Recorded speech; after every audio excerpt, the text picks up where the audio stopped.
It's like you see these owners who will like comment with the people who say something negatively, but it's like really the ones you want to focus on, the positive people, because those are people who are tuning in. Right. They'll tune in next time. At the same time as saying all this, though, I also feel like within the comedy world, comics can maybe be the most critical of all. They're not going to mouth off about it and try to ruin anybody. But I feel like within your world, everyone's kind of like, this is good, that's not good, this is deserving, that's not deserving. They might not and they might not they're not going to voice that necessarily online. So I think you get more comics are, I think everybody for the most part, we know how hard this is, so it's like at least publicly you're gonna, no one's really going out of the way unless somebody like really harms somebody. But stealing a joke or some shit like that. Stealing a joke, and even now it's like if you look at it, there's so much stuff online. People forget the next thing. Like you don't want, and sometimes somebody accusing somebody of stealing a joke, it's not like they actually stole a joke. It's like maybe they just thought of the same thing. Mm-hmm. Like you never know. Mm-hmm.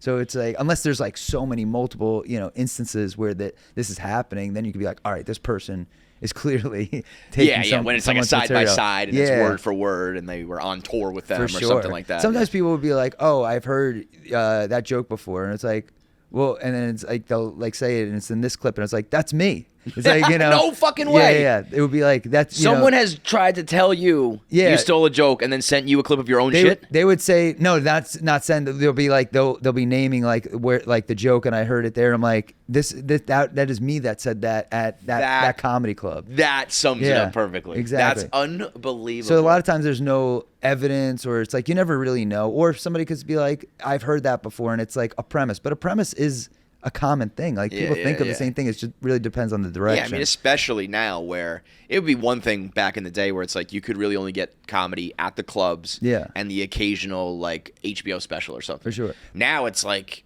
you're inundated with comedy. There's going to be some... And just like, social media, everyone's just trying to pump stuff out. So it's like you just keep on going. And it's like, there's going to be crossover of like similar thoughts and ideas. What'd you think of when Cat Williams went nuclear? Because that was the one guy who did say it all publicly. Yeah, it was. I mean, it's great, but it also like goes back where you're saying negative things that gets hits. Yeah, so if he sat there praising everybody, nobody would have talked about that. Right, but he did. He did his thing, and he had a special coming out. You know, so I wonder. Let me see what that's at. I remember it being like it was on. It was Netflix, right? Yeah. No, it was on YouTube. Oh, really? Yeah, the special might have been. I'm saying the podcast he did. With Shan Sharp, Yeah, that was on YouTube, and I remember it being like maybe like 2 or 3 days later. It was like 28 million. It got to like 50 million. It was crazy. So I want to see what it's at now, because that was, I think, on pace to be like the biggest podcast probably ever. Yeah. Let's see where we're at here. 70 million. All right. Well, we got to beat.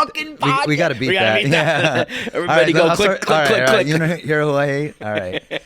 Shane Gillis. No, he's great. That's a big name. You got to throw that. How about Shane getting in an Eminem video? Oh, that's unbelievable. Yeah, I learned that from you. Yeah, it was. That's unbelievable. I said to Shane, I was like, out of all the cool shit you've probably gotten to do over the last few years, and Lord knows there's a bunch. I was like, that might be the coolest to me. It's unbelievable. Video. I mean, he's on a rocket ship, and like it's crazy what's going on with his career. I said it was the white man Super Bowl. Yeah, you get all the Gillis fans, all the Eminem fans. Oh, it's unbelievable. I mean, who doesn't want to be in an Eminem video? Yeah. I mean, he just must have been like, dude, in a heartbeat. That if you grew up, with Eminem at all, because it's been an ugly run for him later in his career, but the beginning of his career, he was, especially unbelievable. I was like, do you remember 13, 14, MTV 15? Spring Break when that came out? I was like, best. I was losing my mind. The best. I was like, this is the coolest guy ever. Ever, man. Yeah. White T-shirt, jeans, the dyed hair. Yeah. So for that, here's the reason why I took ecstasy. I was like, oh, you should take pills. Really? Yeah. I was like, okay. Literally, why like parents across America were trying to shut Eminem down. You are the poster child for it. Hands down. I mean, how they old were were like, you? I did it for the first time. I was like 16 or 17. Hell yeah, like going, man! About to wow, go into my, you're going. And it was after actual legit like E. Yeah, like none of that Molly shit. This is back in the day when it was ecstasy. Exactly. This is like when you hear about like I didn't know what Quaaludes. I never took Quaaludes, but people would talk about it. I was like, this is what like ecstasy was. Our like that's our version of Quaaludes. Yeah. For sure. Yeah, people talk about Quaaludes like it's the fucking holy grail. Yeah. I never knew anything about it, but I just know from like Wolf of Wall Street and then seeing that, but then also like people back in the day, like I remember either my parents' friends were like talking about it one day, and I remember it always stuck with me. I'm like, wow, that seems pretty awesome. Yeah. Yeah. Sometimes I wonder if like the elite really Like if they still get like good Could shit. still get that? Yeah, Yeah. like it just seems to me like we sure they hear can, so much yeah. about it, and I'm sure there's like a crooked scientist or chemist or whoever the fuck does it who's just Cooking like, something I'll make up. them. Yeah, I'll just yeah. make them for the rich people and sell them for like $1 billion a pill. I bet, yeah. But now it's like we didn't have to.